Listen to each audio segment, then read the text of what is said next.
بسم الله الرحمن الرحيم إذا زلزلت الأرض زلزالها وأخرجت الأرض أثقالها وقال الإنسان ما لها يومئذ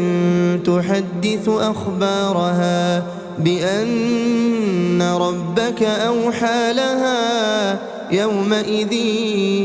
يصدر الناس أشتاتا ليروا أعمالهم فمن